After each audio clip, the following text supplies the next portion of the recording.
parang sa buhay. So, pag maramdaman mo yung mga pagkakataon medyo pagod ka na, huwag kang mag-quit.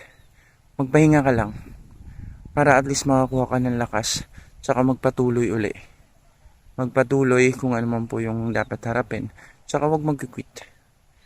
Let us pray always, kasi pag hindi natin kaya, surrender natin kay Lord. Yun lang yung pinakamagandang solusyon. Hindi natin kaya yan lahat. Medyo malayo-layo pa yung puyan, guys. Papunta pa dun.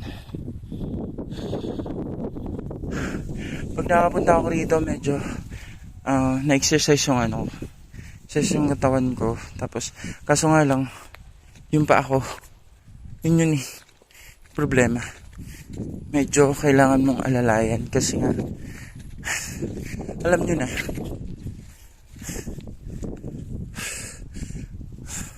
medyo bumabata tayo. Kaya gano'n. Ito po yung dadaanan ko, guys. Ayan.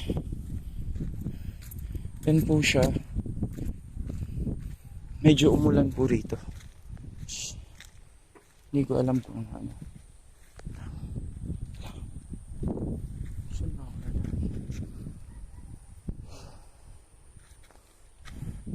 Medyo dito. Ay. Ayun. Ganyan po pag pahinga po muna ako.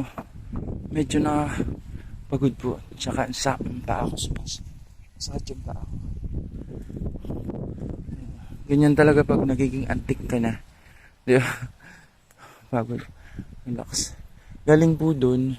Hindi ko ma-estimate po, guys, kung sa mga isang kilometro ata yung papasok o kulang isang kilometro.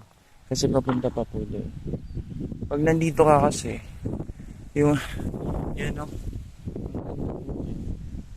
medyo nakakawala po ng pagod. Pero, ito ako ngayon pagod. Medyo relax muna. Mabuti na lang hindi po maaraw. Kasi kung maaraw, nainit siya sobra. Medyo, di naman ganong maraming puno. Yung mga damo marami. Yung mga puno masisilungan ko, konti lang pagpapasok. So, dapat may ka dito. May payong. Di kaya may sombrero. Ayun.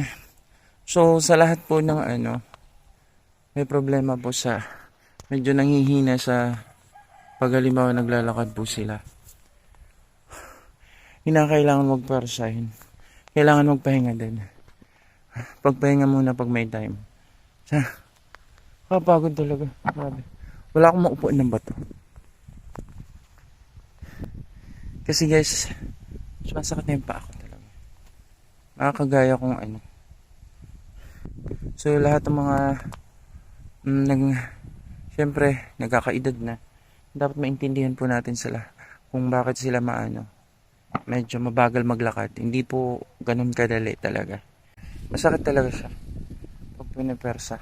So kailangan mga relax ka, mga ilang lakad, mga ganun. Tapos pahinga, tapos lakad ulit. Parang sa buhay. So pag maramdaman mo yung mga pagkakataon medyo pagod ka na, huwag kang mag-quit. Magpahinga ka lang para at least makakuha ka ng lakas, tsaka magpatuloy uli. Magpatuloy kung ano man po yung dapat harapin, tsaka huwag mag-quit. We live every day. We die once. Kaya kung nabubuhay tayo araw-araw, may pag-asa pa. May pag-asa, bumangon, ano man na kinakaharap natin na mga problema, importante. Let us pray always. Kasi pag hindi natin kaya, surrender natin kay Lord. Yun lang yung pinakamagandang solusyon. Hindi natin kaya yan lahat. Na kailangan pagpagod, pahinga. Pag makapagpahinga, lakad ulit. Di ba? So, medyo nakabawi na ako. May lakas na ako. Lakad ako ulit. Okay. Ayun.